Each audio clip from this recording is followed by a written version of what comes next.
La noche en Tecpan, Guerrero, se tornó aún más oscura, sumida en una tensión palpable que calaba hasta los huesos.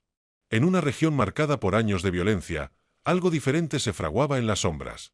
Un convoy imponente de 40 camionetas blindadas del CJNG avanzaba hacia el corazón de la sierra, sus motores rugiendo con una fuerza que resonaba a kilómetros. Al frente, el hombre que comandaba el operativo de inteligencia más audaz de la historia reciente del país. Arfush, un líder de la policía con la determinación de desmantelar la red más peligrosa del narcotráfico mexicano. Pero ese día, la suerte parecía haber cambiado, y el destino de la lucha entre las fuerzas del orden y el cártel estaba a punto de escribirse con sangre. El convoy del CJNG, cargado con hombres armados hasta los dientes, se desplazaba como una máquina de guerra imparable.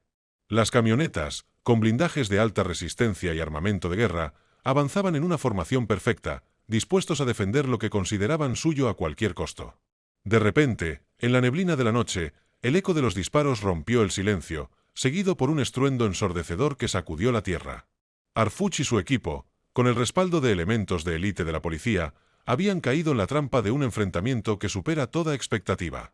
Con las armas de asalto en mano y los vehículos blindados apostados estratégicamente, los sicarios del CJNG desataron una lluvia de fuego que perforaba las paredes de las casas cercanas, destruyendo todo a su paso.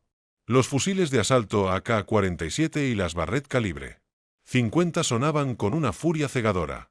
Los proyectiles silbaban por el aire, dejando un rastro de muerte y caos. Los oficiales de Arfush, entrenados para situaciones límite, respondieron con la misma intensidad, disparando desde vehículos blindados, protegiéndose detrás de cualquier cobertura que pudieran encontrar. Pero las fuerzas federales sabían que no solo luchaban contra un cartel bien armado, sino contra una organización que se movía con una precisión quirúrgica, como si tuviera ojos en todas partes. En cada callejón, en cada cruce, el CJNG ya había establecido puntos de control. Cualquier intento de retroceder era bloqueado por el fuego cruzado, y las fuerzas de Arfush se veían obligadas a avanzar a pie en un terreno complicado, donde cada movimiento podría ser el último. Las camionetas del cartel, equipadas con ametralladoras pesadas, apuntaban hacia donde los oficiales intentaban reagruparse. El clima en la zona era infernal. A medida que la batalla se intensificaban, los sicarios del CJNG comenzaron a usar tácticas que no solo incluían el fuego directo, sino también ataques relámpago, tratando de dividir y desorientar a las fuerzas federales. En la oscuridad de la noche, las explosiones retumbaron por todo Tecpan, mientras el aire se llenaba de humo y polvo, creando una atmósfera asfixiante y apocalíptica. Los disparos no cesaban. Los vehículos blindados de la policía se movían con dificultad, buscando abrirse paso entre las líneas del cartel. Arfush, consciente de que cada segundo contaba, ordenó la coordinación de un cerco estratégico. Sin embargo, el cartel sabía muy bien cómo maniobrar en su propio terreno. Para ellos, la guerra era parte de la rutina, y la batalla en Tecpan era solo otro capítulo en su lucha por el control. A medida que el reloj avanzaba, las fuerzas de Arfush se veían presionadas, con más bajas, y el terreno cada vez más peligroso. En cada rincón, las trampas estaban tendidas, y las sorpresas no cesaban. Mientras la lucha se prolongaba, los helicópteros de la policía empezaron a sobrevolar la zona, buscando una ventaja aérea. Pero los sicarios del CJNG también tenían el control del cielo, disparando con precisión a todo lo que se movía.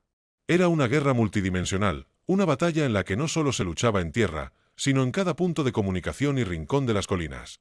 Pero a pesar de la resistencia feroz del cartel, Arfush no retrocedió.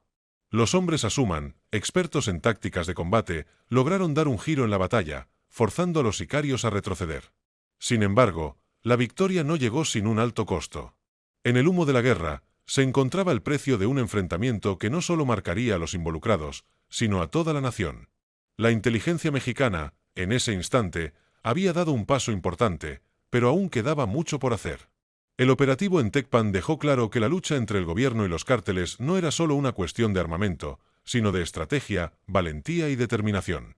A pesar del poderío del CJNG, las fuerzas federales seguían luchando por el control, avanzando con la esperanza de que la noche de terror en Guerrero, aunque sangrienta, pudiera ser el principio de una nueva fase en la guerra contra el crimen organizado.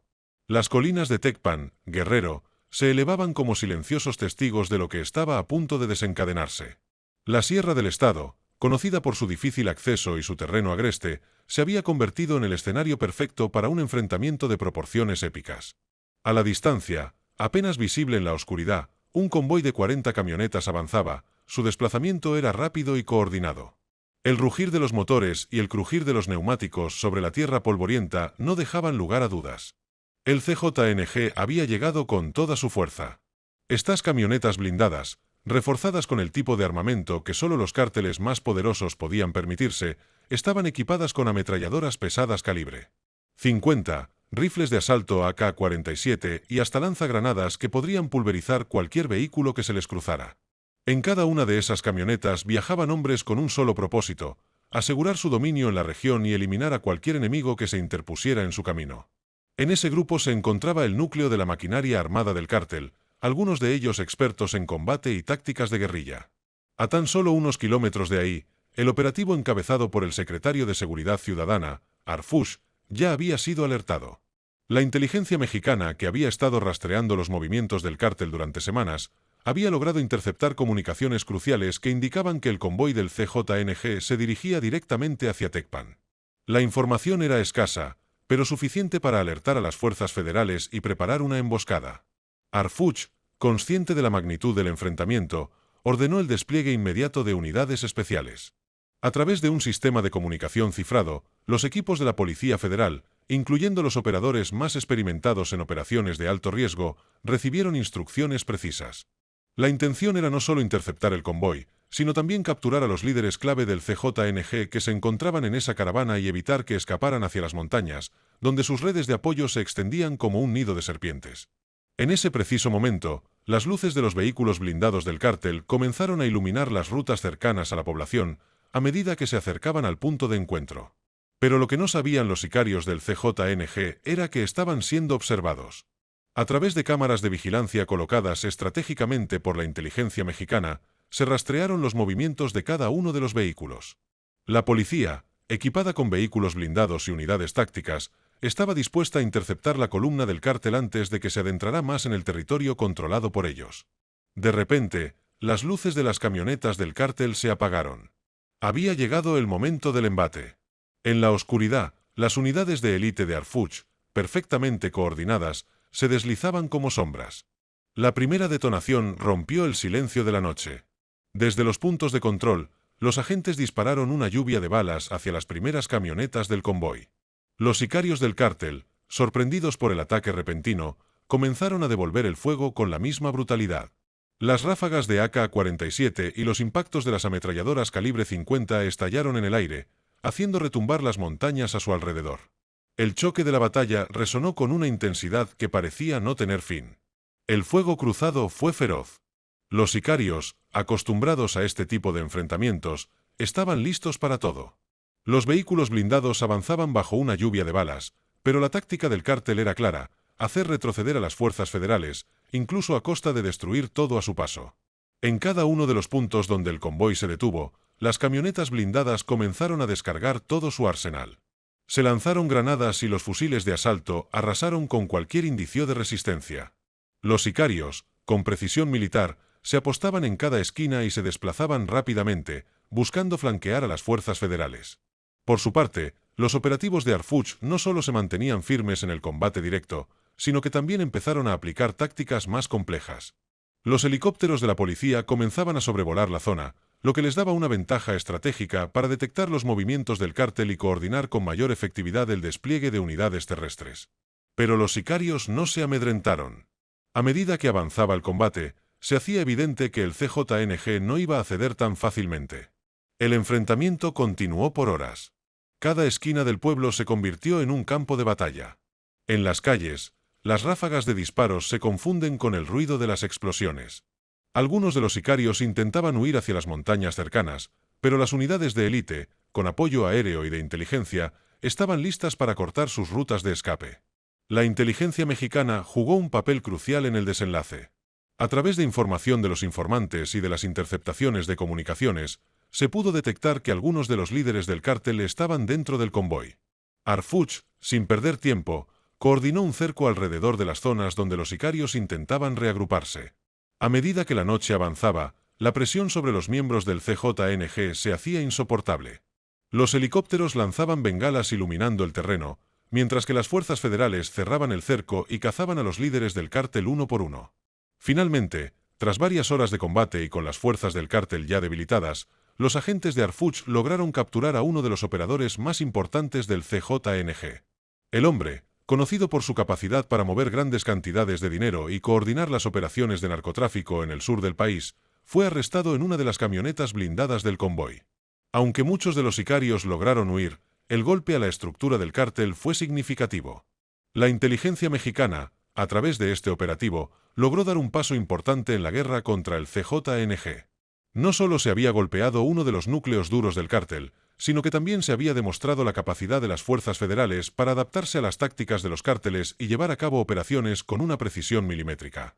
Sin embargo, la batalla estaba lejos de terminar. Tecpan, Guerrero, sería solo el comienzo de una larga y sangrienta guerra en el sur del país, donde la sombra del crimen organizado continuaría acechando, mientras las fuerzas de seguridad seguían avanzando, a paso firme, buscando la victoria en cada enfrentamiento. El sol nunca llegó a salir en Tecpan aquella mañana, no después del estruendoso despertar que sacudió la sierra. La batalla no solo había dejado huellas de balas en las calles, sino también un rastro de incertidumbre. Mientras las fuerzas federales trataban de asegurar el área, los sobrevivientes del cártel se dispersaron por las montañas cercanas, usando cada rincón del terreno accidentado a su favor. En las laderas, entre los árboles y las rocas, se escondían, recuperando el aliento, preparándose para lo que sabían sería una lucha prolongada. Los operativos de inteligencia, a pesar de la victoria táctica, sabían que aún no estaban a salvo.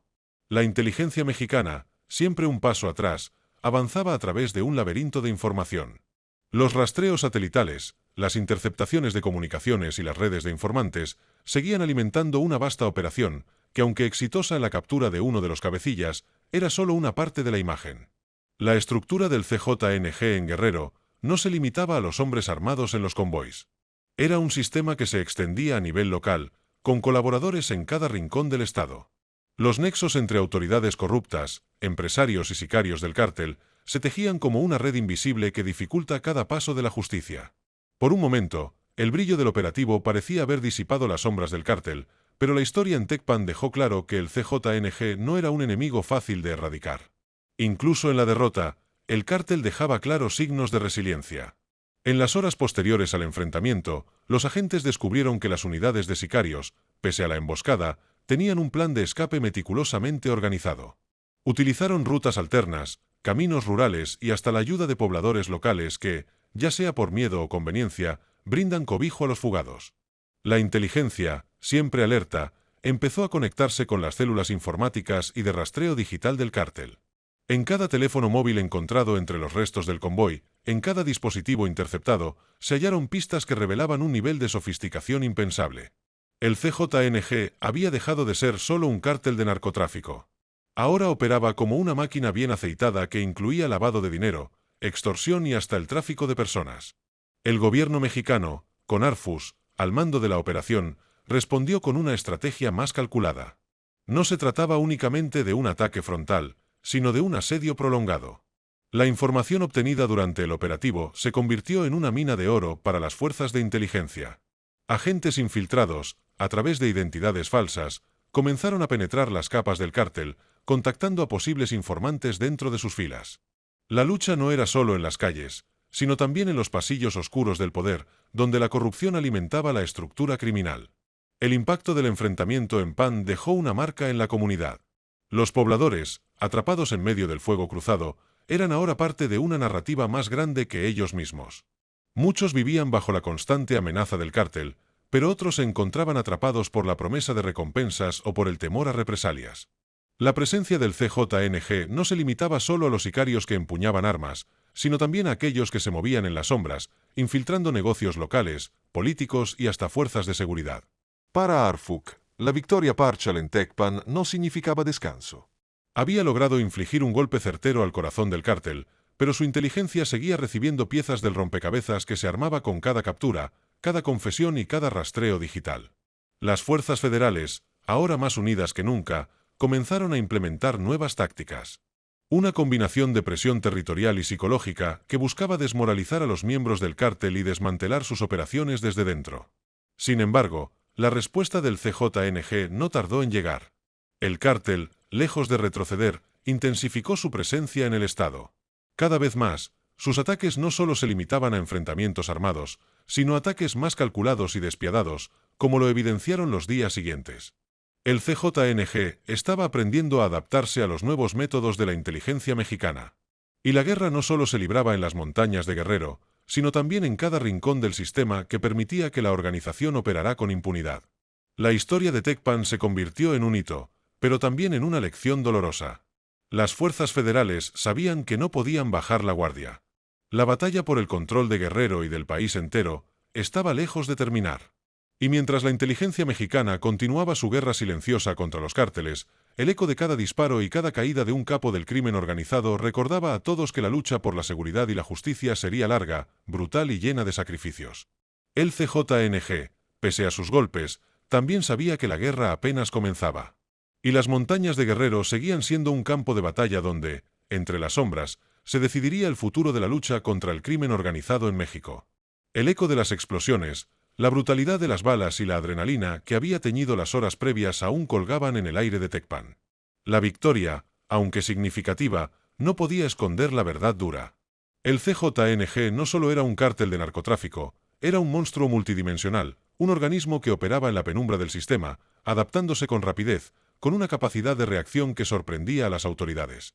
Habían caído algunos de los eslabones más visibles, pero el resto de la red seguía intacta, y su poder en la región seguía siendo formidable, mientras las fuerzas federales celebraban el arresto de uno de los principales operadores financieros del cártel.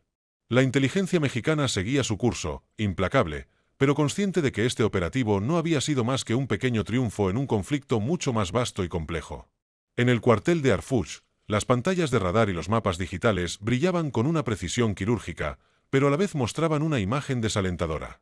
El CJNG no solo se reagrupaba rápidamente, sino que estaba extendiendo sus tentáculos a otras regiones, aprovechando la debilidad de las fuerzas locales para infiltrar más áreas. En los días que siguieron, la presión sobre las autoridades aumentó. Aunque el operativo en Tecpan había sido un golpe a la cúpula del cártel, la estructura de poder del CJNG estaba más que preparada para la pérdida de uno o varios de sus miembros. Las estrategias cambiaban constantemente, con los líderes del cártel replicándose a zonas más remotas, o utilizando las conexiones con otros grupos del crimen organizado para reforzar sus fuerzas. El control de Guerrero, y más aún de los puntos estratégicos dentro de las montañas y costas, seguía siendo clave en su operación. La estrategia del cártel era simple pero efectiva: esconderse en la oscuridad, esperar a que la tormenta pasara y luego volver a atacar. Mientras las fuerzas federales no descansaban, fortaleciendo su presencia en las carreteras y las zonas de mayor conflicto, el CJNG comenzaba a usar tácticas menos predecibles. La desinformación se convirtió en una de sus armas más poderosas. Los informes erróneos, las falsificaciones de datos y las campañas de miedo fueron solo algunas de las tácticas que el cártel utilizó para mantener a la población y a las autoridades en constante alerta. Había quienes, aterrados por la violencia, preferían no hablar, no delatar. El miedo se había apoderado de los pueblos cercanos a las rutas de narcotráfico, mientras los tentáculos del cártel se enraizan aún más en las instituciones y la sociedad. En respuesta a esto, Arfuch, consciente de la necesidad de mantener el impulso de su operación, comenzó a implementar una estrategia de bloqueo total en zonas claves del país. No solo se trataba de capturar a los sicarios, sino de desmantelar la infraestructura financiera que sostenía al cártel, el seguimiento de flujos de dinero, el análisis de las redes de blanqueo y el control de las rutas de distribución fueron puntos clave en la nueva táctica del gobierno. En paralelo, se incrementaron las operaciones clandestinas. Agentes infiltrados en el cártel y en grupos de apoyo comenzaban a desvelar la verdadera magnitud del CJNG, revelando un entramado que incluía desde pequeños empresarios locales hasta grandes empresas internacionales que operaban bajo el radar. Por otro lado, las autoridades mexicanas comenzaron a hacer más énfasis en la cooperación internacional, a pesar de los riesgos inherentes al trabajo de inteligencia y la intervención extranjera. El gobierno mexicano no podía permitirse seguir luchando solo en este frente. Los intercambios de información con agencias internacionales como la DEA, el FBI y otras instituciones extranjeras se intensificaron, a medida que el CJNG se expandía y mostraba más signos de colaboración con carteles fuera de México, incluso en Centroamérica y los Estados Unidos. Sin embargo, la estrategia de guerra total estaba lejos de ser sencilla. Aunque se habían logrado avances en ciertas áreas, como la incautación de propiedades y la captura de algunos cabecillas, los ataques a las autoridades no cesaban. La escalada de violencia no daba tregua. En una muestra clara de su poderío, el cartel lanzó nuevos ataques en varios estados, incendiando vehículos, emboscando patrullas y utilizando sus granadas y rifles de alto poder para desestabilizar aún más las zonas que ya estaban bajo su control. La guerra se estaba librando no solo con armas, sino con las mentes de aquellos que, a pesar de su aparente lealtad, se veían atrapados entre la promesa de poder del cartel y el temor a las represalias. Y mientras las autoridades federales lograron ganar terreno en algunas regiones, la guerra seguía siendo interminable. Los carteles, cada vez más sofisticados, se movían entre sombras, haciendo de la violencia su carta de presentación.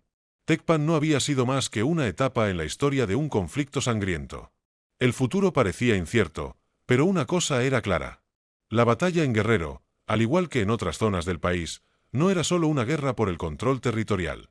Era una lucha por el alma del país, donde cada victoria, por más importante que fuera, era solo un pequeño eslabón en una cadena de enfrentamientos que, por ahora, no mostraban señales de terminar.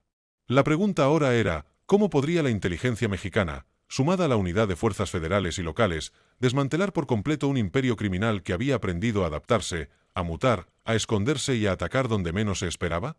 La respuesta a esa pregunta se encontraba en los detalles más oscuros de la operación, las infiltraciones, las alianzas, los pactos secretos entre las sombras del poder. Los carteles ya no eran solo narcotraficantes, eran ejércitos organizados con recursos ilimitados, estructuras operativas de alto nivel y conexiones que abarcaban no solo México, sino también los rincones más remotos de América Central y los Estados Unidos. A medida que las fuerzas federales ajustaban su enfoque, entendían que ya no solo bastaba con capturar a los cabecillas o asestar golpes directos a los convoys. La lucha contra el CJNG requería un ataque en múltiples frentes. Los carteles no solo controlaban las rutas de narcotráfico, sino que se habían infiltrado en las fibras más profundas de la política, la economía y las instituciones de seguridad del país. La estrategia de guerra total que se implementó no solo estaba dirigida a los sicarios y a los narcotraficantes, sino a sus aliados dentro del sistema. Los miembros del cartel, que antes operaban en la clandestinidad, ahora eran rastreados mediante comunicaciones interceptadas, redes de informantes y análisis de grandes volúmenes de datos. Los agentes federales y de inteligencia trabajaban en equipos integrados con analistas de señales, especialistas en ciberseguridad y fuerzas de operaciones especiales. Todos estos componentes se unían en una máquina de vigilancia y acción que apuntaba a un solo objetivo: desmantelar la infraestructura financiera del cartel. Y mientras el gobierno de México avanzaba en su ofensiva, la batalla se hacía más sutil. No solo se trataba de desmantelar laboratorios, decomisar drogas o destruir propiedades. La clave estaba en asfixiar al CJNG en su propio corazón. El dinero. Los operativos financieros comenzaron a arrojar resultados. Una red internacional de lavado de dinero vinculada al cartel fue detectada en varios países. Propiedades en Miami, restaurantes de lujo en Panamá, cuentas bancarias en paraísos fiscales. Cada uno de esos hilos fue tirado con una paciencia implacable, mientras los analistas de inteligencia seguían el rastro de cada transferencia, cada depósito, cada pago a empresas fachada. Pero el cartel, consciente de los riesgos, también aprendió a moverse en el campo digital. Usaban criptomonedas, cifrados y métodos para ocultar las huellas de su dinero. Cada vez más, sus operaciones tomaban un carácter más profesional, casi corporativo. Ya no era solo un grupo de hombres armados que asaltaron poblaciones rurales o traficaban drogas por los puertos. Habían evolucionado hacia una maquinaria sofisticada, con una capacidad logística que desbordaba a las autoridades locales. Los camiones de carga ya no solo transportaban drogas, sino también armas, dinero y personas, atravesando fronteras de forma casi invisible. Las patrullas federales, apostadas en puntos estratégicos de Guerrero, recibían instrucciones precisas: contener, observar y no provocar enfrentamientos sin motivo. La guerra ya no era tan directa, era más de inteligencia, de movimientos sutiles, de capturas silenciosas. Pero cada movimiento del cártel también traía consigo una respuesta. La violencia no cesaba. Cada vez que se realizaba un arresto o se desmantelaba una célula operativa, el cártel respondía con ataques a las fuerzas de seguridad, emboscadas bien planeadas, asesinatos selectivos a jueces, policías, incluso a fiscales que, de alguna manera, intentaban hacer frente al caos. Los sicarios se infiltraron incluso en el cuerpo de las fuerzas locales, asegurándose de que nadie estuviera a salvo. El mensaje era claro: si atacas al CJNG, ellos te atacan de vuelta, y no habrá donde esconderse. Lo que ocurrió en las semanas posteriores a la batalla de Tecpan fue un juego de ajedrez en el que, por fin, las autoridades mexicanas comenzaron a ver ciertas victorias. En las calles de Guerrero, los operativos de búsqueda y captura se intensificaron. Los miembros del cártel, atrapados entre las montañas y las zonas rurales, comenzaban a moverse con mayor cautela. Sabían que su presencia ya no podía ser tan evidente. La información obtenida por inteligencia hizo que las fuerzas federales pusieran en marcha una ofensiva sorpresa en la costa, en las ciudades cercanas al puerto, con la esperanza de interrumpir las rutas de tráfico que conectaban al CJNG con otros carteles en Centroamérica. Los enfrentamientos armados se hicieron más frecuentes en los caminos rurales y las selvas. Las fuerzas federales, armadas hasta los dientes con rifles de asalto G-36, 50 Barrett y granadas, estaban mejor preparadas que nunca para hacer frente al poder militar del cártel. Pero los sicarios, por su parte, no se quedaban atrás. A medida que las fuerzas federales cerraban el cerco, los hombres del CJNG respondían con ametralladoras pesadas, RPGs y explosivos caseros, desatando el caos por donde pasaban. La atención alcanzó su punto máximo cuando comenzaron a llegar reportes de que el cártel había colocado una serie de bombas en varios puntos clave de la región, no solo como una muestra de fuerza, sino como un mensaje claro al gobierno. El CJNG no temía a la violencia, sino que la utilizaba como un medio de control y manipulación. Cada explosión, cada ataque, representaba una extensión de su poder. A medida que los operativos de inteligencia continuaban, el gobierno mexicano se enfrentaba a la dura realidad de que la guerra contra el crimen organizado era más larga y sangrienta de lo que muchos pensaban. En el fondo, cada victoria se veía empañada por el horror de la violencia y el sufrimiento de la población civil atrapada en el fuego cruzado. El CJNG, por su parte, sabía que la guerra estaba lejos de ser ganada. A pesar de los golpes que recibían, su estructura seguía intacta, su influencia seguía creciendo y su capacidad para adaptarse a las nuevas tácticas de las autoridades lo hacía un enemigo formidable. Pero lo que nadie veía venir, ni siquiera los más cercanos asesores del gobierno, era que la guerra contra el cártel del CJNG no solo se libraría en las calles. Estaba por comenzar una nueva fase, más peligrosa aún. Una guerra psicológica en la que la información, la desinformación y el control mediático jugarían un papel crucial. Y en este terreno, el CJNG ya llevaba una ventaja peligrosa.